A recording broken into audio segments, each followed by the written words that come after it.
আশুরা শব্দের অর্থ কি? আশুরা শব্দের অর্থ হচ্ছে 10। ওইটা আশারা থেকে এসেছে, আশারাত মানে 10 না আরবিতে। এই জন্য এই মুহররমের 10 তারিখকে আশুরা বলা হয়, আশুরা। আচ্ছা, এরপরে নবী মুসা আলাইহিস সালামকে ফেরাউনের বাহিনী তাড়া করছিল। মুসা আলাইহিস সালামের সাথে 6 লক্ষ মানুষ, তার 6 লক্ষ উম্মত বনি ইসরাইল, আর পেছনে আসছে ফেরাউনের বিশাল বাহিনী। সাগরের কিনারে আসার পরে মুসা আলাইহিস সালামের উম্মতটাকে বলল যে মুসা, তুমি তো আমাদেরকে ডাবল মুসিবতের মধ্যে ফেলে দিয়েছো। আগে ছিল এক মুসিবত, খালি ফেরাউন, এখন পেছনে ফেরাউন, সামনে সমুদ্র। মুসা আলাইহিস সালাম বললেন যে আমার আল্লাহ নিশ্চয়ই আমাকে একটা পথ খুলে দেবেন। আল্লাহর পক্ষ থেকে ওহী আসলো, হে মুসা, ফাদরিব বিআসাকাল হাজার বাহর, মুসা তোমার হাতের লাঠি দিয়ে সাগরের মধ্যে পাড়ি দাও। মুসা আলাইহিস সালাম সাগরের মধ্যে বাড়ি দিলেন এবং আশ্চর্য একটা ঘটনা ঘটল। ঘটনা হচ্ছে যে বৈজ্ঞানিকভাবে পানি কখনো তার সারফেস ভাঙে না। পানির মধ্যে যদি আপনি গুতা মারেন কিছুই হবে না, পানি তার সারফেস আবার জায়গায় চলে আসবে।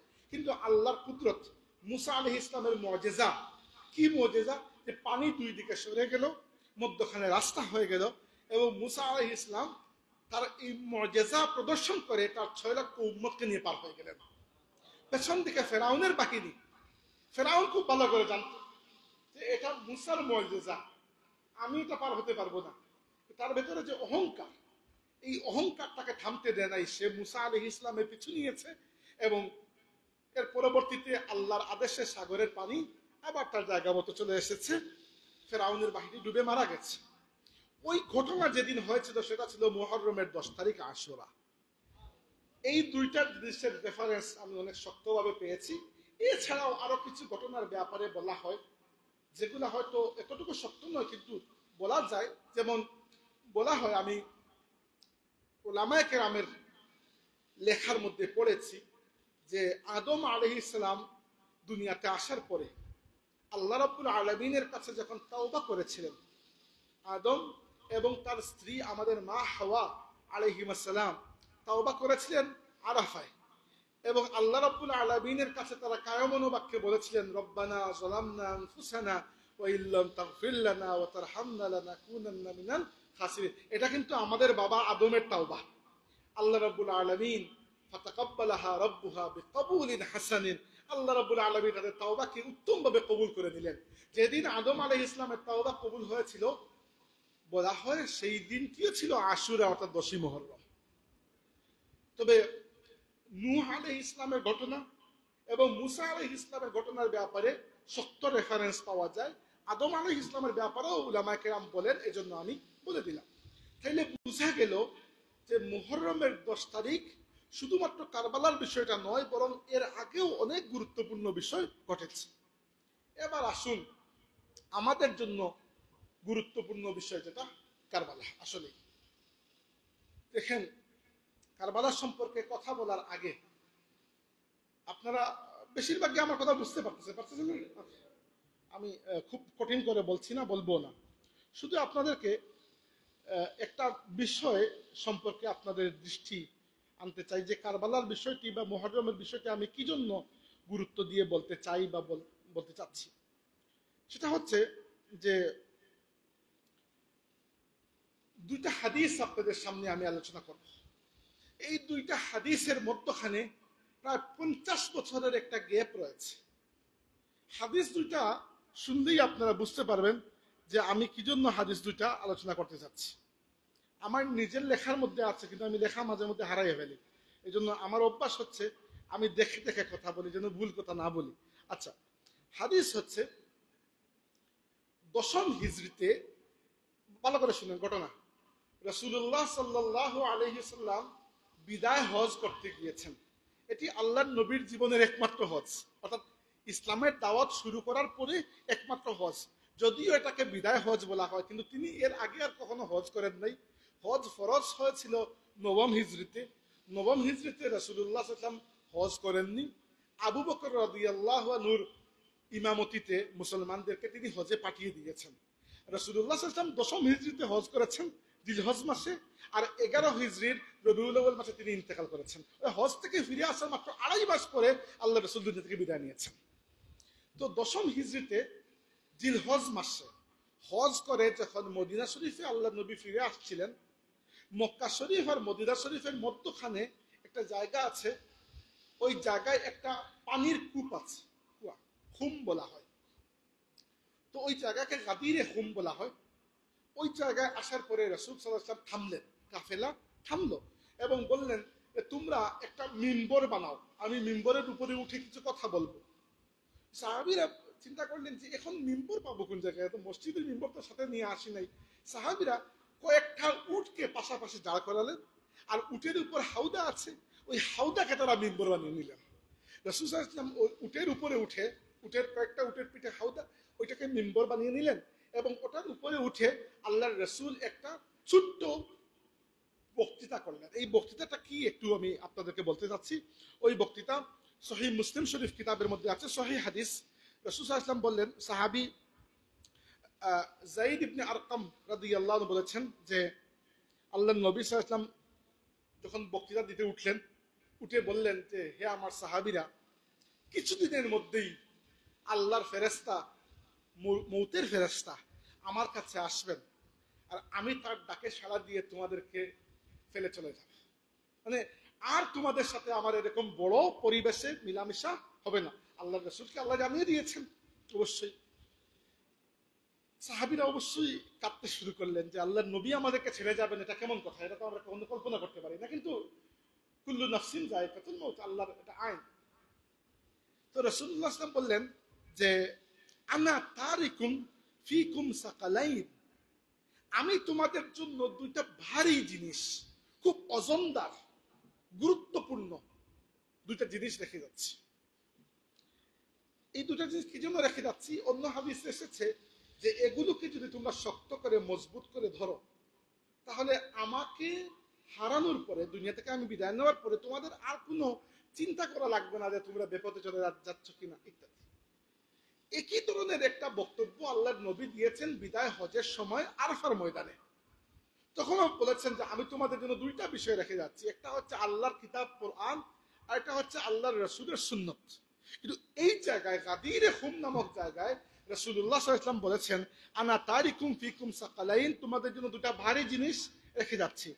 আউয়ালুহুমা কিতাবুল্লাহ, প্রথম ভারী জিনিস হচ্ছে আল্লাহর কিতাব কোরআন। দেখেন আল্লাহ রাসূল কোরআন শরীফকে কতটুকু গুরুত্ব দিয়েছেন। অর্থাৎ আমি একটা কথা বলি, এটা কোনো কিতাবের কথা না, আমার মুখের কথা। সেটা হচ্ছে যে আল্লাহর রাসূল তার নিজের পরে কোরআন শরীফকে তার উম্মতের জন্য খলিফা রেখে যাচ্ছেন, যে আমার পরে কোরআন শরীফ তোমাদের নেতৃত্ব দেবে। হ্যাঁ, উম্মতের নেতৃত্বে দিয়েছেন সাহাবায়ে কেরাম, ঠিক আছে, কিন্তু সাহাবায়ে কেরাম তো আর কিয়ামত পর্যন্ত জিন্দা থাকবেন না, দুনিয়াতে আসলে বিদায় নিতে হয়। আল্লাহর রাসূলের সর্বশেষ যে সাহাবী দুনিয়া থেকে বিদায় নিয়েছেন তার নাম ছিল আবু তুফাইল আমির ইবনে ওয়াসিলা রাদিয়াল্লাহু আনহু। আল্লাহর রাসূল সাল্লাল্লাহু আলাইহি ওয়াসাল্লামের ইন্তেকালের 100 বছর, অর্থাৎ 99 বছর পরে 100 নম্বর বছরে ওই সাহাবী ইন্তেকাল করেছেন। ওনার নাম ছিল আবু তুফাইল আমির ইবনে ওয়াসিলা রাদিয়াল্লাহু আনহু। তিনি শেষ সাহাবী যিনি ইন্তেকাল করেছেন, এরপরে দুনিয়াতে আর কোনো সাহাবী ছিলেন না। অর্থাৎ আল্লাহর রাসূলের 100 বছর পরে শেষ সাহাবী ইন্তেকাল করেছেন। 101 নম্বর বছরে আপনি আর কোনো সাহাবী খুঁজে পাবেন না। কিন্তু এই উম্মত তো কিয়ামত পর্যন্ত থাকবে, তো উম্মতের জন্য তো নবীর পক্ষ থেকে কাউকে না কাউকে গাইডলাইন দিতে হবে। আল্লাহর রাসূল সাল্লাল্লাহু আলাইহি ওয়াসাল্লাম ওই জায়গায় কোরআন শরীফকে রেখে গেছেন।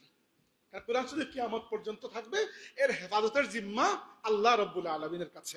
তো প্রথমে বলেছেন আউয়ালুহুমা কিতাবুল্লাহ, প্রথমটা হচ্ছে আল্লাহর কিতাব কোরআন।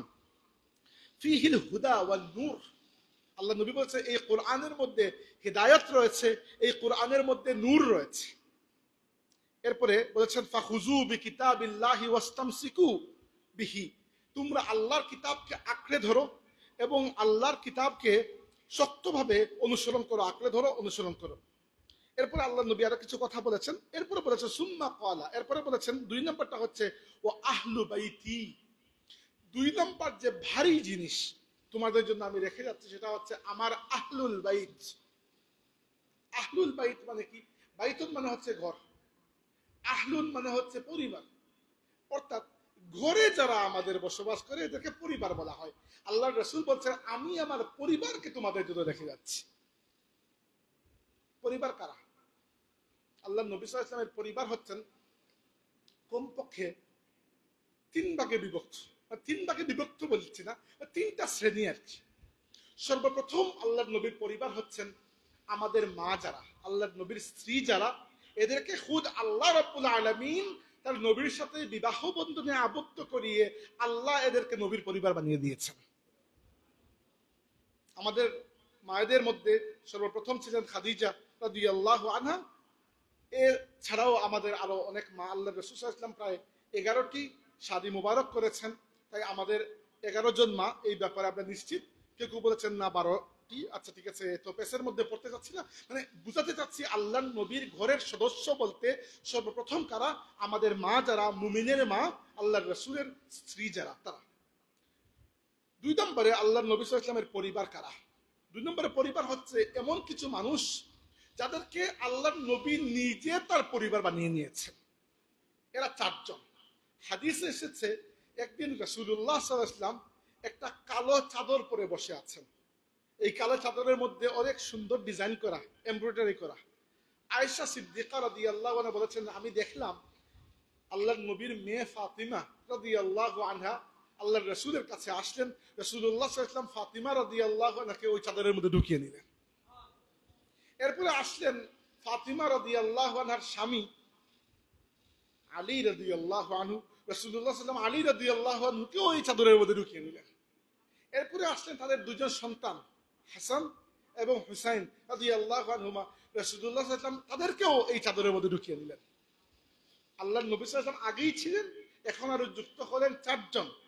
এই যুক্ত হওয়ার পরে আল্লাহর রাসূল আল্লাহর কাছে দোয়া করলেন, আল্লাহুম্মা হাউলাই আহলি বাইতি, আল্লাহ এরা আমার পরিবার। তাহলে এরা হচ্ছে পরিবারের 2 নম্বর ভাগ। 3 নম্বর ভাগ হচ্ছে আল্লাহর নবী সাল্লাল্লাহু আলাইহি ওয়াসাল্লামের চাচা, চাচাতো ভাই, এই যারা, মানে আল্লাহর নবী সাল্লাল্লাহু আলাইহি ওয়াসাল্লামের চাচা ছিলেন প্রায় 12 জন, মানে তারা বাবা সহ 12 জন। আব্দুল মুত্তালিবের 12 জন পুত্র ছিলেন। এর মধ্যে ইসলাম কবুল করেছেন মাত্র 2 জন। একজন হচ্ছেন আল আব্বাস রাদিয়াল্লাহু আনহু, আর একজন হচ্ছে হামজা রাদিয়াল্লাহু আনহু। বাকি কেউ ইসলাম কবুল করেন নাই। বেশিরভাগ ইসলাম পান নাই, ইসলাম আসার আগেই দুনিয়া থেকে বিদায় নিয়েছেন। যেমন আল্লাহ রাসূল সাল্লাল্লাহু আলাইহি ওয়াসাল্লামের বাবা হযরত আব্দুল্লাহ, তিনি ইসলাম আসার আগেই ইন্তেকাল করেছেন, তো তার হিসাবে খায় না, তিনি অন্য হিসাব। কিন্তু ইসলাম পেয়েছেন তবুও কবুল করেন নাই, এরকম আছেন 2 জন। একজন হচ্ছেন আবু তালিব, আরেকজন হচ্ছেন আবু লাহাব। কিন্তু এই 2 জনের মধ্যে রাত দিন নয়, বরং আসমান জমিনের পার্থক্য। আবু তালিব যদিও সরাসরি লা ইলাহা ইল্লাল্লাহ মুহাম্মাদুর রাসূলুল্লাহ পড়েন নাই, কিন্তু তিনি ইসলাম এবং আল্লাহর রাসূলের এমন খেদমত আঞ্জাম দিয়েছেন যে রাসূলুল্লাহ সাল্লাল্লাহু আলাইহি ওয়াসাল্লাম এবং পুরো উম্মত তার কাছে ঋণী, পুরো উম্মত তার কাছে ঋণী। আর আবু লাহাব অপরদিকে ইসলামের এত বড় দুশমন যে উম্মতে মুহাম্মাদের মধ্যে একমাত্র কাফির সে যার নাম ধরে আল্লাহ কোরআন শরীফে বদদুয়া করেছেন, তাব্বাত ইয়াদা আবি লাহাবিন ওয়া তাব। আবু জাহালের নাম ধরে আল্লাহ বলেন নাই, বলেছেন আবু জাহালের কথা অনেকবার বলেছেন। সূরা আলার মধ্যে আবু লাহাবের কথা এসেছে, আলাকের মধ্যে সূরা লাইলের অনেক জায়গায় এসেছে আবু লাহাবের ইঙ্গিত, আবু জাহেলের ইঙ্গিত। নাম বলেন নাই, কিন্তু আবু লাহাব এত বড় কাফির যার নাম ধরে আল্লাহ বদদুয়া করেছেন। তাই আবু তালিব এবং আবু লাহাব টেকনিক্যালি 2 জনই ইসলাম কবুল করেন নাই, কিন্তু অ্যাকচুয়ালি 2 জন সেম নয়, একজন আর আরেকজন আসমান জমিনের পার্থক্য। তাই যাই হোক, আল্লাহ রাসূলের 4 জন চাচা ইসলাম পেয়েছেন, 2 জন কবুল করেছেন, আব্বাস এবং হামজা রাদিয়াল্লাহু আনহু। এদের 2 জনের সাথে আল্লাহর নবীর বয়সের তেমন কোনো গ্যাপ নাই। হামজা রাদিয়াল্লাহু আনহু রাসূল সাল্লাল্লাহু আলাইহি ওয়াসাল্লাম থেকে মাত্র 2 বছরের বড়, আর আব্বাস রাদিয়াল্লাহু আনহু আল্লাহর নবী থেকে মাত্র 3 বছরের বড়, বা 4 বছরের ম্যাক্সিমাম, এর বেশি বড় না, বয়সের এত বেশ কম না। আর আবু তালিব আর আবু লাহাব বয়স অনেক বড়, তো এরা ইসলাম কবুল করেন নাই এই 2 জন। এবার হামজা রাদিয়াল্লাহু আনহুর এক পুত্র ছিলেন, তার নাম ছিল ইয়ালা ইবনে হামজা। উনি কম বয়সে ইন্তেকাল করেছেন। এটা হামজা রাদিয়াল্লাহু আনহুর বংশ পরবর্তীতে আর সামনের দিকে তেমন একটা খোঁজ পাওয়া যায় না। কিন্তু আব্বাস রাদিয়াল্লাহু আনহুর জন্য আল্লাহর নবী দোয়াও করেছেন। আর আব্বাস রাদিয়াল্লাহু আনহুর পরিবারও অনেক বড় এবং অনেক কি বলবো একটা খানদানি পরিবার। আব্বাস রাদিয়াল্লাহু আনহুর পরিবারের সদস্য এরা যেখানে হাত দিয়েছেন সেখানেই শোনা হয়েছে। এরা রাজনীতি করেছেন রাজনীতি সবার আগে, ব্যবসা করেছে সবার আগে, ইলম চর্চা সবার আগে, যেখানে এরা গিয়েছে সবার আগে। আব্বাস রাদিয়াল্লাহু আনহুর পুত্রদের মধ্যে ছিলেন ফাদল ইবনে আব্বাস। তাকে চিনত যে এর মধ্যে লিডারশিপ কোয়ালিটি, নেতৃত্বের যোগ্য। আব্বাসের আরেক পুত্র হচ্ছে আব্দুল্লাহ ইবনে আব্বাস, এই উম্মতের সবচেয়ে বড় আলিম। তার জন্য আল্লাহ নবী দোয়া করেছেন যে আল্লাহ এই বাচ্চাকে তুমি কোরআনের ইলম দান করো। আব্বাস ইবনে আরেকজন পুত্র হচ্ছেন উবাইদুল্লাহ ইবনে আব্বাস, মক্কার সবচেয়ে বড় ধনী ব্যক্তি। প্রত্যেকদিন 2টা করে উট কুরবানি দিয়ে মানুষকে খাওয়াতেন, এইরকম টাকা ছিল তার। যে ব্যবসায় হাত দিয়েছে সেখানে কোটি হচ্ছে। আরেকজন পুত্র ছিলেন হুসাম ইবনে আব্বাস। হুসাম ইবনে আব্বাস রাদিয়াল্লাহু আনহু অনেক বড় মুজাহিদ ছিলেন এবং তিনি আল্লাহর রাসূল সাল্লাল্লাহু আলাইহি ওয়াসাল্লামকে ইন্তেকালের পরে গোসল দেওয়া এবং কবরে নামানোর সময় তিনি নিজে উপস্থিত ছিলেন এবং পরবর্তীতে জিহাদ করে করে তিনি এসে মধ্য এশিয়ার উজবেকিস্তানে শাহাদত বরণ করেছেন। আমি তার জিয়ারত করেছি উজবেকিস্তানে। এরকম আব্বাস রাদিয়াল্লাহু, এবার আব্বাস রাদিয়াল্লাহু আনহু আহলে বাইতের অন্তর্ভুক্ত, তবে ক্যাটাগরি একটু ডিফারেন্ট। অর্থাৎ আল্লাহর নবীর স্ত্রী যারা, এরা যতটুকু আপন, চাচাতো ভাই তো আর এতটুকু না। তো এই 3টা ক্যাটাগরি আছে। তবে আজকে আমার স্পেশাল ক্যাটাগরি হচ্ছেন এই যে 4জন যাদেরকে চাদরের মধ্যে নিয়ে আল্লাহ নবী দোয়া করেছেন, আল্লাহুম্মা হাউলাই আহলি বাইতি, আল্লাহ এই 4জন আমার পরিবার। ফাতিমা রাদিয়াল্লাহু আনহা, আলী রাদিয়াল্লাহু আনহু, আল হাসান এবং আল হুসাইন রাদিয়াল্লাহু আনহুমা, এই 4জন। আল্লাহর নবী কি বলছেন যে তোমাদের জন্য 2টা ভারী জিনিস রেখে যাচ্ছে। একটা হচ্ছে আল্লাহর কিতাব, যার মধ্যে হেদায়েত রয়েছে, যার মধ্যে নূর রয়েছে। আল্লাহর কিতাবকে আঁকড়ে ধরো, অনুসরণ করো, অনেক কিছু। 2 নম্বরে বলেছেন আহলু বাইতি, আমার পরিবার। এবং পরিবারকে আঁকড়ে ধরার কথা বলেন নাই, পরিবারের ক্ষেত্রে এসে আল্লাহ নবী ভিন্ন একটা কথা বলেছেন। বলেছেন উযাক্কিরুকুমুল্লাহ ফি আহলি বাইতি। খেয়াল করো, গুরুত্বপূর্ণ। আমার পরিবারের ব্যাপারে তোমাদেরকে আমি আল্লাহর কথা স্মরণ করিয়ে দিচ্ছি। মানে হচ্ছে আমার পরে আমার পরিবারের সাথে কিরকম আচরণ করবে, আচরণ করার সময় আল্লাহর কথা তোমরা ইয়াদ রাখবে। আল্লাহ দেখছেন, মানে আল্লাহ রাসূল বুঝাচ্ছেন এটা যে কোরআনকে আঁকড়ে ধরবে আর আমার পরিবারের উপর অত্যাচার করবে না। এটাই তো উদ্দেশ্য। উযাক্কিরুকুমুল্লাহ ফি আহলি বাইতি, আমি আমার পরিবারের ব্যাপারে, আহলে বাইতের ব্যাপারে তোমাদেরকে সতর্ক করে দিচ্ছি, এদের সাথে কিরকম আচরণ করো, তখন আল্লাহর কথা তোমরা স্মরণ রাখবে। আচ্ছা, এই গেল ওই হাদিসটা কোন সময় আল্লাহ নবী বলেছেন বিদায় হজ থেকে। এবার আসুন ঠিক 50 বছর পরে কি 1 নম্বর শক্তি ছিল উবাইদুল্লাহ ইবনে জিয়াদ। এরপরে ফাজুইলা ফি তাসতিন ফাজআলা ইয়ানকুসু, এবং উবাইদুল্লাহ ইবনে জিয়াদ একটা লাঠি দিয়ে হুসাইন রাদিয়াল্লাহু আনহুর কাঁথা মাথা মুবারকের মধ্যে খুঁচাখুচি করছিল এবং অত্যন্ত বেয়াদবির সুরে কিছু কথা বলল, উপহাস করে, তার বিদ্রুপ করে। আনাস রাদিয়াল্লাহু আনহু যখন এই হাদিস বয়ান করছেন, তখন আনাস রাদিয়াল্লাহু আনহুর বয়স প্রায় 90 উপরে। তিনি বৃদ্ধ হয়ে সোজা হয়ে হাঁটতে পারেন না, লাঠি ভর দিয়ে এরকম একটু কুচু হয়ে হাঁটেন। কিন্তু যেই মাত্র তিনি দেখলেন যে উবাইদুল্লাহ ইবনে জিয়াদ হুসাইন রাদিয়াল্লাহু আনহুর মাথা মুবারকের সাথে বেয়াদবি করছে, এই বৃদ্ধ ব্যক্তি তিনি আর কুচু হয়ে থাকতে পারলেন না। তিনি রাগে, প্রচন্ড রাগে সোজা হয়ে দাঁড়ালেন এবং ধমক দিয়ে বললেন, যদিও ধমক দিয়ে বলা তখন সম্ভব নয়, কারণ এরা এত জালিম, ইয়াজিদের পুরো এস্টাবলিশমেন্ট, যে এদের বিরুদ্ধে কোনো কিছু বললে এরা আল্লাহর নবীর নাতিকে হত্যা করতে পেরেছে, আপনি তো কিছুই না। তো তিনি এরপরেও বললেন যে ফাকালা আনাস কানা আশবাহাহুম বিরাসূলিল্লাহি সাল্লাল্লাহু আলাইহি ওয়াসাল্লাম, হে উবাইদুল্লাহ ইবনে জিয়াদ, যার মাথা মুবারকে তুই খুঁচাখুচি করছিস, যার কাঁথা মাথা নিয়ে তুই ঠাট্টা বিদ্রুপ করছিস, তুই জেনে রাখ এই এই চেহারা মুবারক আল্লাহর রাসূলের চেহারা মুবারকের মতো। অর্থাৎ হুসাইনের চেহারার সাথে সবচেয়ে বেশি যদি কারো চেহারার মিল থেকে থাকে, তাহলে তোমার আমার নয়, হুসাইনের নানা মুহাম্মদুর রাসূলুল্লাহ সাল্লাল্লাহু আলাইহি ওয়াসাল্লামের চেহারা মুবারকের মিল ছিল হুসাইনের চেহারার সাথে। এবার আমার প্রশ্ন হচ্ছে আপনাদের কাছে, আমি কারবালার নিয়ে কখনো পুরো ঘটনা কোনো জায়গায় খুলে বলিও না, কারণ এত লম্বা ঘটনা, এগুলো সম্ভব নয়। ইতিহাসের বইটই এগুলো আপনারা খুঁজলে কারবালার ঘটনা মোটামুটি পেয়ে যাবেন। আমি আপনাকে গুরুত্ব বুঝাচ্ছি, যেহেতু আপনারা লিখেছেন আশুরা তাৎপর্য বুঝাচ্ছি যে দেখেন 50 বছর আগে আল্লাহর নবী সাল্লাল্লাহু আলাইহি ওয়াসাল্লাম বললেন যে আমার পরে আমার পরিবারের দিকে তোমরা খেয়াল রাখবে।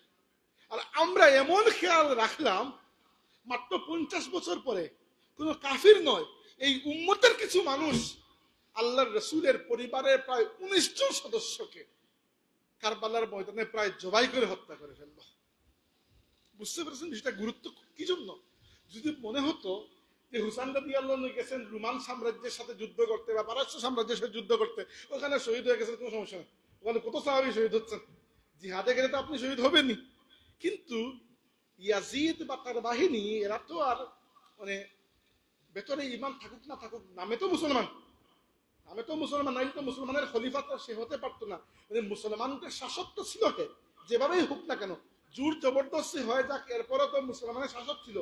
তো মুসলমান উম্মতে মুহাম্মদী কি কারণে এইরকম অধঃপতনে গেল যে আল্লাহর রাসূলের কথাকে আমরা এতটুকু মানে অবমূল্যায়ন করলাম, যে আল্লাহর নবী সাল্লাল্লাহু আলাইহি ওয়াসাল্লাম বলে গেলেন 50 বছর আগে যে আমার পরিবারের দিকে খেয়াল রেখো।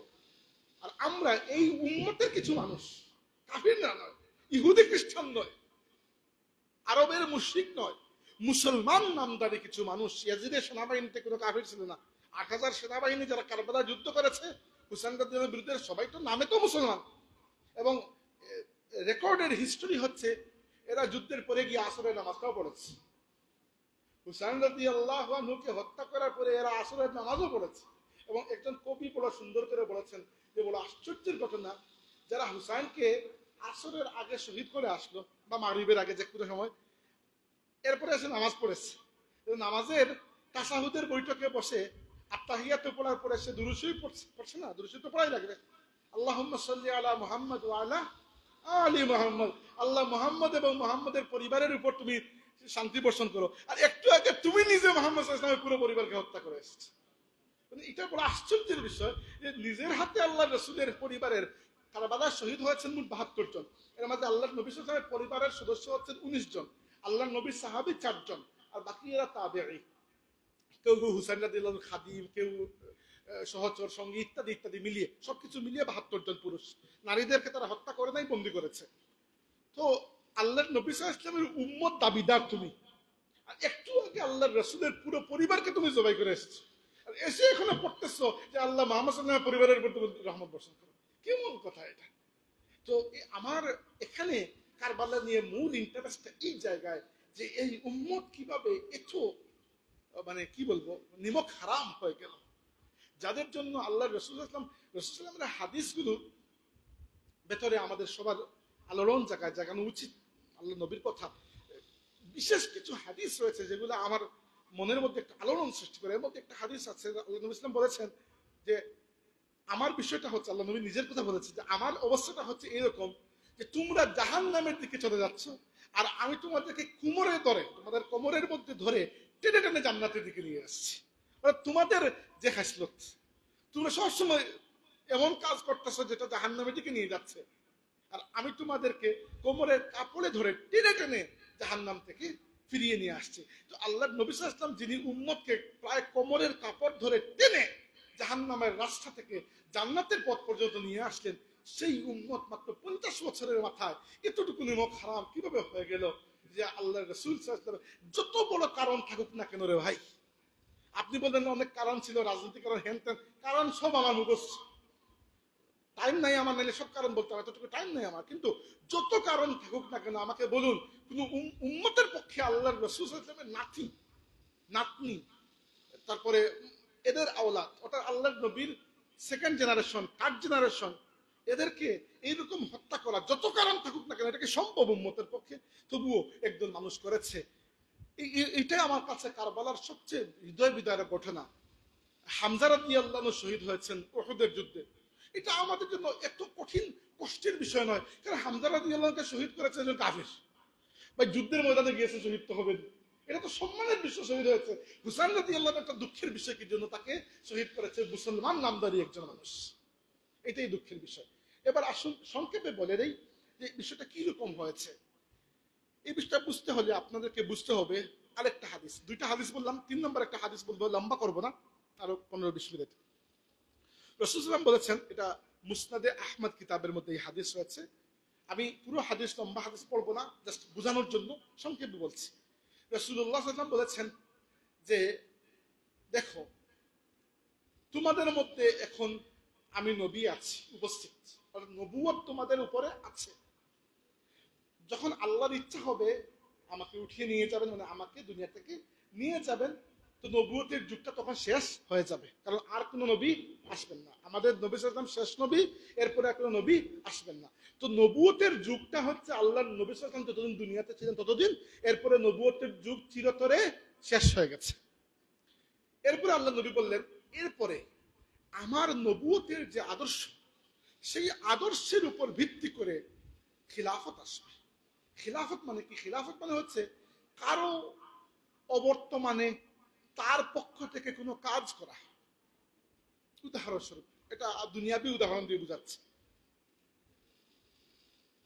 বাংলাদেশে আমেরিকান এমবেসি আছে না, ব্রিটিশ এমবেসি, অনেক কিছু আছে। ওইখানে আমেরিকার একজন রাষ্ট্রদূত আছেন, অ্যাম্বাসেডর। ওই অ্যাম্বাসেডরের কাজ কি আসলে? ওই অ্যাম্বাসেডরের কাজ হচ্ছে বাংলাদেশের মাটি, মানুষ, বাংলাদেশের রাষ্ট্রের কাছে তিনি আমেরিকার প্রতিনিধি। মানে আমেরিকার যে স্বার্থ আছে বাংলাদেশের সেই স্বার্থ তিনি রক্ষা করবেন। যেভাবে বাংলাদেশের যে অ্যাম্বাসেডর আছেন আমেরিকায়, তার কাজ হচ্ছে আমেরিকার মাটিতে বাংলাদেশের স্বার্থকে তিনি রক্ষা করবে, তাই না? এটাই কাজ। এটা দুনিয়াবি উদাহরণ দিয়ে বুঝালাম। নবীর খলিফা মানে কি? নবীর খলিফা হচ্ছেন রাসূলুল্লাহ সাল্লাল্লাহু আলাইহি ওয়াসাল্লাম যে আদর্শ জমিনে বাস্তবায়ন করে গেছেন, ওই খলিফার কাজ হচ্ছে ওই আদর্শকে বজায় রাখা, বহাল রাখা, সামনে এগিয়ে নিয়ে যাওয়া। বুঝতে পেরেছেন? খলিফা এত কোনো কঠিন মানে কোনো বিষয় নয় যে আপনি বুঝবেন না। খলিফা মানে হচ্ছে, নবীর খলিফা মানে হচ্ছে নবীর পক্ষ থেকে কাজ করা, নবীর আদর্শের উপর কাজ করা সাল্লাল্লাহু আলাইহি ওয়াসাল্লাম। এবার রাসূলুল্লাহ সাল্লাল্লাহু আলাইহি ওয়াসাল্লাম বলেছেন, আমার পরে আমার নবুয়তের আদর্শের উপর প্রতিষ্ঠিত খিলাফত আসবে দুনিয়াতে। এরপরে বলেছেন এক সময় আল্লাহ সেই খিলাফতকে উঠিয়ে নিয়ে যাবেন। প্রথমে আসলো নবুয়তের যুগ। নবুয়তের যুগ কতদিন? যতদিন নবী দুনিয়াতে আছেন। নবী দুনিয়া থেকে বিদায় নেওয়ার পরে আসবে খিলাফতের যুগ। খিলাফতের যুগ আল্লাহ উঠিয়ে নিয়ে যাবে যখন আল্লাহর ইচ্ছা হবে। এরপরে আসবে, আল্লাহ নবী বলেছেন, মুলুকান আদান। আদা ইয়ারদ অর্থ হচ্ছে কামড় দেওয়া। মুলুক অর্থ হচ্ছে শাসন ব্যবস্থা। এমন কঠিন শাসন ব্যবস্থা যারা মানুষের উপর এরকম দাগ দিয়ে চেপে বসবে, মানে কঠিন জালিম যারা, এদের শাসন। এটা কাফির নয়, মুসলমান, কিন্তু রাজা বাদশাহ হিসেবে খুবই জালিম হবে। এরপরে আল্লাহ একদিন সেটিকেও উঠিয়ে নিয়ে যাবেন। এরপরে আসবে মুলকান জাবরিয়ান। মুলকান জাবরিয়ান কি? মুলকান জাবরিয়ান হচ্ছে এমন একটা শাসন ব্যবস্থা, এটা তোমাদের মধ্য থেকে, মুসলমানদের মধ্য থেকে নয়, বরং অন্যদের পক্ষ থেকে তোমাদের উপর চাপিয়ে দেওয়া হবে। এরপরে আল্লাহ একদিন এটাকে উঠিয়ে নিয়ে যাবেন। এরপরে আসবে দুনিয়াতে আবার আমার নবুয়তের আদর্শের খিলাফত। এরপরে আল্লাহ নবী চুপ করেছেন, সাহাবীরা বুঝতে পেরেছেন যে এরপরে কিয়ামত হয়ে যাবে। মানে কি? মানে হচ্ছে এই এক হাদিসের মধ্যে রাসূলুল্লাহ সাল্লাল্লাহু আলাইহি ওয়াসাল্লাম তার নিজের যুগ থেকে শুরু করে কিয়ামত পর্যন্ত আমাদেরকে একটা টাইমলাইন দিয়েছেন। টাইমলাইন বললে অনেকেই বুঝবেন, আজকে এগুলা মানে আধুনিক টেকনিক্যাল ওয়ার্ড, বুঝবেন। তো এটা টাইমলাইন দিয়েছেন। কি টাইমলাইন? 5টা টাইমলাইন বলেছেন। দেখো, প্রথমে নবুয়ত, এরপরে খিলাফত, এরপরে একটা জালিম শাসন, এরপরে এর থেকে বড় জালিম শাসন, যে জালিম শাসন তোমাদের উপর জবরদস্তি চাপিয়ে দেওয়া হবে, আর 5 নম্বরে আবার খিলাফত।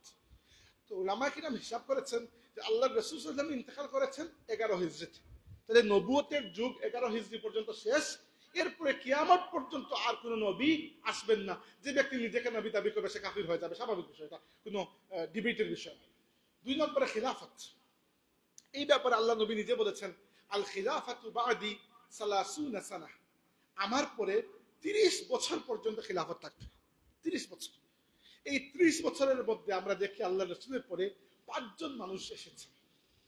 আবু বকর সিদ্দিক রাদিয়াল্লাহু আনহু, উমর ইবনে খাত্তাব রাদিয়াল্লাহু আনহু, উসমান ইবনে আফফান রাদিয়াল্লাহু আনহু, আলী ইবনে আবি তালিব রাদিয়াল্লাহু আনহু। এই 4 জন যাদেরকে আমরা যাদের খিলাফতকে খিলাফতে রাশিদা বলি। আর এই সাথে আলী রাদিয়াল্লাহু আনহুর শাহাদাতের পরে 6 মাস পর্যন্ত আল্লাহর রাসূলের বড় নাতি আলী রাদিয়াল্লাহু আনহুর বড় ছেলে হাসান ইবনে আলী রাদিয়াল্লাহু আনহু খলিফা ছিলেন 6 মাস। এরপরে তিনি খিলাফত ছেড়ে দিয়েছেন মুআবিয়া রাদিয়াল্লাহু আনহুর হাতে, তিনি পরবর্তীতে চালিয়েছেন। তো আল্লাহর রাসূলের ইন্তেকাল হয়েছে 11 হিজরির রবিউল আউয়াল মাসে, আর হাসান রাদিয়াল্লাহু আনহু যখন খেলাফত হাত থেকে ছেড়ে দিয়েছেন তখন ছিল 41 হিজরির রবিউল আউয়াল মাস। তাহলে হাসান রাদিয়াল্লাহু আনহুর ওই 6 মাসকে হিসাব করলে এক্স্যাক্টলি 30 বছর আমরা পেয়ে যাই। কিন্তু হাসান রাদিয়াল্লাহু আনহুর নামটা আলাদা করে বলা হয় না, কি জন্য? কারণ মানুষ মনে করেন যে হাসানের ওই 6 মাস মূলত আলী রাদিয়াল্লাহু আনহুর এক্সটেনশন, আলী রাদিয়াল্লাহু আনহুর ভেতরেই মানুষ ঢুকিয়ে দেন, এই জন্য আলাদা হিসাব করা হয় না। তাই আমরা খলিফায়ে রাশিদ বলতে 4 জনকেই চিনি, আবু বকর, ওমর, ওসমান, আলী, ঠিক আছে, এই 4 জনই। কিন্তু ওই 30 বছর যেটা আল্লাহ নবী বলেছেন সেটা হিসাব করতে হলে হাসান রাদিয়াল্লাহু আনহুর 6 মাসকেও হিসাব করতে হয়, বুঝতে পেরেছেন? তাইলে এই 30 বছর আমরা পেলাম এমন শাসন ব্যবস্থা যেটা আল্লাহর রসুলের আদর্শের উপর একেবারে 100% আল্লাহর নবীর আদর্শের উপর প্রতিষ্ঠিত। এরপরে আমরা পেলাম মুলকান আদা, দাঁত দিয়ে কামড় দিয়ে শাসন করা। দাঁত দিয়ে কামড় দিয়ে শাসন করা বুঝেন, মানে শাসক মুসলমান কিন্তু বড় জালিম। সব মুসলমান তো আর আবু বকর উমর নয়, এটা তো আমরাও জানি। কত শাসক পৃথিবীতে আছেন যারা মুসলমান হলেও কতটুকু জালিম, অনাচারী, দুর্বিচার। তো এই শাসন ব্যবস্থা কারা? এই শাসন ব্যবস্থা হচ্ছে হাসান রাদিয়াল্লাহু মানে খেলাফত ছেড়ে দেওয়ার পরে ক্ষমতা চলে গেল আল্লাহর নবীর সাহাবী হযরত মুআবিয়া রাদিয়াল্লাহু আনহুর হাতে। মুআবিয়া রাদিয়াল্লাহু আনহুর শাসন আমল ভালো ছিল, ভালো ছিল। ইসলামের পক্ষে মুসলিম উম্মতের জন্য অনেক খেদমত, অনেক কাজ তিনি করেছেন। কিন্তু তারপরে মুআবিয়া রাদিয়াল্লাহু আনহুর পরে মুআবিয়া রাদিয়াল্লাহু আনহু যেভাবেই যে কারণেই হোক না কেন তার পুত্র ইয়াজিদের কাছে ক্ষমতা হস্তান্তর করে দিলেন। আর সেখান থেকে একটা অন্ধকার যাত্রা শুরু হলো। এবার এই জায়গায় যেটা হয়েছে, আল্লাহর রসুলের পরে খলিফা যারা ছিলেন তাদেরকে খেলাফতে অধিষ্ঠিত করা হতো মানুষের রায় নিয়ে। মানে বড় বড় সাহাবীদেরকে রায় নেওয়া হতো যে আপনি কাকে পছন্দ করেন, উমরকে না উসমানকে না আলীকে, কাকে পছন্দ করেন। কিন্তু মুআবিয়া রাদিয়াল্লাহু আনহুর পরে বিষয়টা হয়ে গেল বংশানুক্রমিক। রাজার ছেলে রাজা, তার ছেলেও রাজা, তার বুঝেন না, দুনিয়াতে রাষ্ট্রটা চলে না। তো রাজার পুত্র সে যদি গবেট গন্ড মূর্খ হয় তবুও সে রাজা, কারণ সে রাজার পুত্র। বিষয়টা হয়ে গেল এইরকম। তার মানে মানুষের কাছে কোনো জবাবদিহিতা আর থাকলো না। যখন আপনার জবাবদিহিতা থাকবে না তখন তো আপনি যাচ্ছে তাই করতে পারবেন, বুঝতে পেরেছেন বিষয়টা? এইটাই সমস্যা হলো। মুআবিয়া রাদিয়াল্লাহু আনহু অনেক পাওয়ার ছিল তার, কিন্তু তিনি আল্লাহর রাসূলের সাহাবী ছিলেন, নেক আখলাক ছিল, তাই তিনি উম্মতের পক্ষে কাজ করেছেন। সেম পাওয়ার হাতে পেয়ে ইয়াজিদ করেছে উল্টাটা। কারণ মুআবিয়া রাদিয়াল্লাহু আনহুর মধ্যে যে নেককারি ছিল, যে ঈমান ছিল, যে আমল ছিল, যে আখলাক ছিল, ওইটা ইয়াজিদের মধ্যে ছিল না, বুঝতে পেরেছেন? পাওয়ার কিন্তু ঠিকই ছিল, পাওয়ার মুআবিয়া রাদিয়াল্লাহু আনহুর হাতেও ছিল, পাওয়ার ইয়াজিদের হাতেও ছিল। কিন্তু মুআবিয়া রাদিয়াল্লাহু আনহুর মধ্যে আল্লাহর নবীর সাহাবী হওয়ার কারণে তার অন্তরের যে তাজকিয়া হয়েছিল, তার পরিশুদ্ধিটা ইয়াজিদের সেটা হয় নাই। কারণ ইয়াজিদ তো সাহাবী না। অনেকে মনে করে ইয়াজিদ সাহাবী, এটা ভুল কথা। রাসূলুল্লাহ সাল্লাল্লাহু আলাইহি ওয়াসাল্লামের ইন্তেকাল হয়েছে 11 হিজরিতে, এটা বারবার বলছি আপনাদের জন্য টাইমলাইন লিখতে পারেন। আল্লাহর নবী সাল্লাল্লাহু দুনিয়া থেকে বিদায় নিয়েছেন 11 হিজরিতে, ইয়াজিদের জন্ম হয়েছে 26 হিজরিতে। রাসূলুল্লাহ ইন্তেকালের অনেক পরে উমর রাদিয়াল্লাহু আনহু খিলাফত কালে সম্ভবত ইয়াজিদের জন্ম হয়েছে। তো ইয়াজিদ সাহাবী নয়, এটা খুলে দেন। তো যেটা বলছিলাম যে পাওয়ার, উমর রাদিয়াল্লাহুর হাতে তো অনেক পাওয়ার আছে, এবং আসলেই উমর রাদিয়াল্লাহু আনহু মসজিদে নববী শরীফে বসে এক হাতে দুনিয়া অর্ধেক পৃথিবী শাসন করেছেন। সেই অর্ধেক পৃথিবী শাসন করার সময় তিনি এতটুকু কনফিডেন্ট ছিলেন, তিনি নিজে বলতেন, মদিনায় বসে বলতেন যে ইরাকের ফুরাত নদীর কিনারায় যদি একটা কুকুর না খেয়ে মারা যায় তাহলে কিয়ামতের দিন উমর জিম্মাদার হবে আল্লাহর কাছে। মানে আপনার নিজের উপর কতটুকু বিশ্বাস থাকলে আপনি এটা বলতে পারেন। তার মানে আপনি নিশ্চিতভাবে জানেন যে আপনি সুশাসন করছেন, দুঃশাসন করছেন না। এই পাওয়ারটা, একই পাওয়ার ছিল মুআবিয়া রাদিয়াল্লাহুর হাতে। তার সময় উম্মত অনেক এলাকা বিজয় করেছে। আর একই পাওয়ার গেছে যখন ইয়াজিদের হাতে। পাওয়ার খারাপ নয়, মানুষ খারাপ হয়, বুঝতে পেরেছেন? পাওয়ার তো মুআবিয়ার হাতেও ছিল, ইয়াজিদের হাতেও ছিল, কিন্তু মুআবিয়া ইয়াজিদ নন, ইয়াজিদ তার বাপের মতো হতে পারে নাই। এটাই হচ্ছে আসল ফ্যাক্ট। এবার বিষয় যেটা হচ্ছে, ইয়াজিদকে শাসন ব্যবস্থায় অধিষ্ঠিত করা, এই বিষয়টা একটা রাজনৈতিকভাবে একটা বলা যায় অসুন্দর সিদ্ধান্ত ছিল। অর্থাৎ যারা এই সিদ্ধান্ত নিয়েছেন, এই সিদ্ধান্তটাকে আমি রাজনৈতিকভাবে সমর্থন করতে পারি না। কিছু না পারি না, কারণ মুআবিয়া রাদিয়াল্লাহু আনহুর হাতে হাসান রাদিয়াল্লাহু আনহু যখন ক্ষমতা ছেড়ে দেন যে ঠিক আছে আপনি উম্মতের বাদশা হবেন বা যেটাই হবেন, তো এটা চুক্তি হয়েছিল। সেই চুক্তির মধ্যে প্রথম শর্ত ছিল যে আপনি এবং আপনার পরবর্তীতে যারাই মুসলমানদের শাসন ব্যবস্থা গ্রহণ করবেন তারা আল্লাহর কিতাব, আল্লাহর রসুলের সুন্নত এবং খুলাফায়ে রাশিদিনের সুন্নতের উপর শাসন করতে হবে। প্রথম এইটাই হচ্ছে মূল। আসলে ইয়াজিদ ওই জায়গা থেকে সরে গিয়েছিল। 2 নম্বর হচ্ছে আপনি আপনার পরে কাউকে আপনার স্থলাভিষিক্ত করতে পারবেন না, উম্মত যাকে চাইবে সে স্থলাভিষিক্ত হবে। আর 3 নম্বর আরো 3-4 আরো কিছু ছিল, সেগুলা এখন বলার দরকার নাই। এগুলা ইবনু আব্দুল বার আল মালিকি রহমতুল্লাহ আলাই তার কিতাবের মধ্যে সবগুলো এনেছেন। তিনি হচ্ছেন মালিকি মাযহাবের অনেক বড় ইমাম এবং আমাদের ক্লাসিক্যাল যুগের একজন আলিমে দ্বীন। সাহাবায়ে কেরামের জীবনের উপর, সাহাবায়ে কেরামের জিন্দেগির উপর সবচেয়ে প্রসিদ্ধ যে দুটো কিতাব লেখা হয়েছে, একটা লিখেছেন ইমাম ইবনে হাজার আসকালানি, ওই কিতাবের নাম হচ্ছে আল ইসাবা ফি তাময়িজ সাহাবা। আর আরেকটা লিখেছেন ইমাম ইবনে আব্দুল বার, ওই কিতাবের নাম হচ্ছে আল ইস্তিআব ফি মারিফাতিল আসহাব। ওই আল ইস্তিআবের মধ্যে এই চুক্তিগুলোর বিষয়টা আছে, আমি পড়েছি। কোন এডিশনে বলতে পারবো না, ভুলে গেছি। তবে এই চুক্তিগুলো আছে, যে চুক্তিতে কি কি শর্ত ছিল। যাই হোক, তো এই শর্তগুলো মুআবিয়া রাদিয়াল্লাহু আনহু তিনি শাসন ব্যবস্থায় থাকতে থাকতে হাসান রাদিয়াল্লাহু আনহু ইন্তেকাল করেছেন। নাইলে হাসান রাদিয়াল্লাহু আনহু পরবর্তীতে আবার খলিফা হতেন, ইন্তেকাল করেছেন। এরপরে কি হয়েছে, মুআবিয়া রাদিয়াল্লাহু আনহু ইন্তেকাল করার আগে চিন্তা করেছেন যে আমার পরে কি শাসক হবে, শাসক কে হবে এটা নিয়ে তো আগেই তো অনেক ঝগড়া চলেছিল আলী রাদিয়াল্লাহু আনহুর যুগে। আর আমি কোনো ঝগড়া চাই না, আমি কাউকে নিযুক্ত করে যাব। তো নিযুক্ত করার জন্য তখন কমপক্ষে 4 জন যোগ্য মানুষ ছিলেন, 4 জন কমপক্ষে, বা 5 জন। 5 জনের নাম আমি বলি। একজন হচ্ছেন আব্বাস রাদিয়াল্লাহু আনহুর ছেলে আব্দুল্লাহ ইবনে আব্বাস, একজন উমর রাদিয়াল্লাহু আনহুর ছেলে আব্দুল্লাহ ইবনে উমর, আরেকজন আলী রাদিয়াল্লাহু আনহুর ছেলে হুসাইন ইবনে আলী, আরেকজন জুবাইর রাদিয়াল্লাহু আনহুর ছেলে আব্দুল্লাহ ইবনে জুবাইর, আরেকজন আবু বকর রাদিয়াল্লাহু আনহুর ছেলে আব্দুর রহমান ইবনে আবু বকর। এরা কিন্তু আল্লাহর নবীর সময় কম বয়সে ছিলেন, কিন্তু যে সময়টার কথা আমি বলছি তখন তারা বয়স্ক মানুষ। এবং এই 5 জন কোন বাপের ছেলে তো বুঝতেই পারছেন। মানে আপনারা কি মনে করেন, আবু বকরের ছেলে, উমরের ছেলে, আলীর ছেলে, আব্বাসের ছেলে রাদিয়াল্লাহু আনহুম আজমাইন, জুবাইরের ছেলে। জুবাইরকে আল্লাহ নবী বলছেন যে জুবাইর আমার হাওয়ারি। হাওয়ারি মানে হচ্ছে যাকে বলে আমরা মুরিদ, ডিসিপল। আল্লাহ নবী বলছেন জুবাইর আমার সঙ্গী রাদিয়াল্লাহু আনহু। আর আবু বকর, ওমর, আলী কারা তো আপনি ভালো করে চিনেন, আব্বাস আল্লাহ নবীর চাচা রাদিয়াল্লাহু আনহুম আজমাইন। তো এদের সন্তানরা তখন জীবিত ছিলেন। মুআবিয়া রাদিয়াল্লাহু আনহু পরামর্শ করেছেন কিছু মানুষের সাথে, এরা বুদ্ধি দিয়েছে যে আপনার ছেলে ইয়াজিদকে নির্ধারণ করে ফেলে।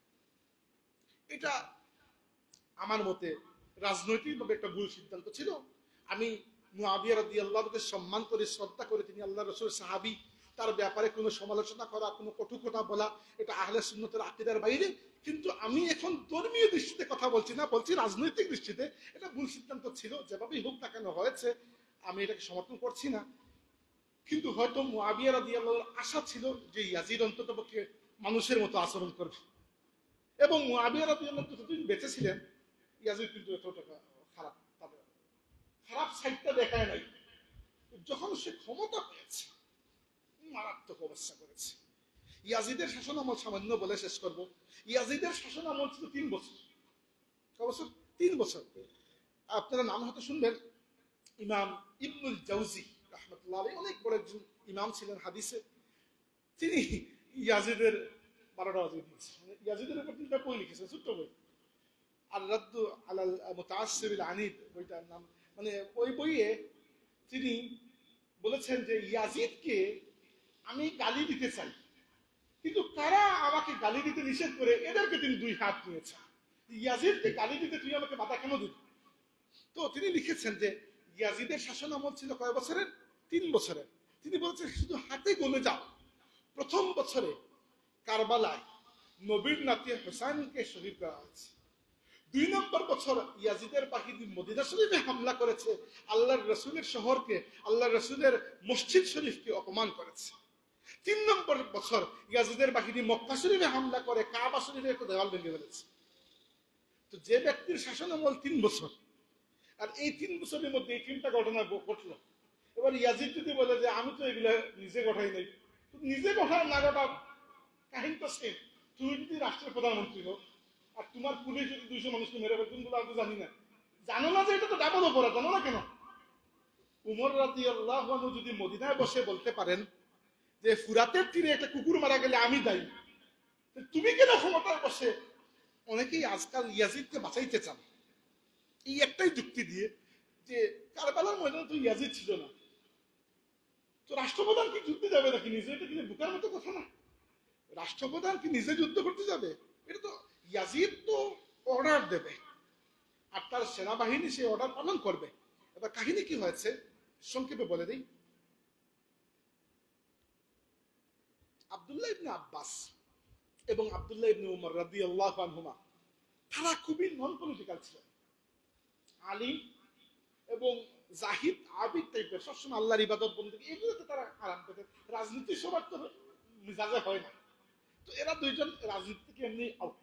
আউট বলতে আমি ভদ্রতা করে বলছি, আউট বলতে তারা নিজেকে আউট করে নিয়েছেন, আমরা পলিটিক্সে আসবো না। আবু বকর রাদিয়াল্লাহুর ছেলে আব্দুর রহমান ইবনে আবু বকর ততদিন ইন্তেকাল করেছেন। তাহলে মানে আমাদের 5 জন যোগ্য মানুষের মধ্যে 3 জন এমনিতেই নাই, একজন ইন্তেকাল করেছেন, 2 জন রাজনীতি থেকে নিজেকে সরিয়ে নিয়েছেন। এরা কখনো রাজনীতিতে ইন্টারেস্টেড ছিলেন না, এরা মূলত আলিম, ফকি, মুহাদ্দিস, মুজতাহিদ, মুজাদ্দিদ বলতে পারেন এদেরকে, মানে এই পর্যায়ের মানুষ ছিলেন তারা, এবং অবশ্যই জাহিদ আবিদ দরবেশ মানুষ।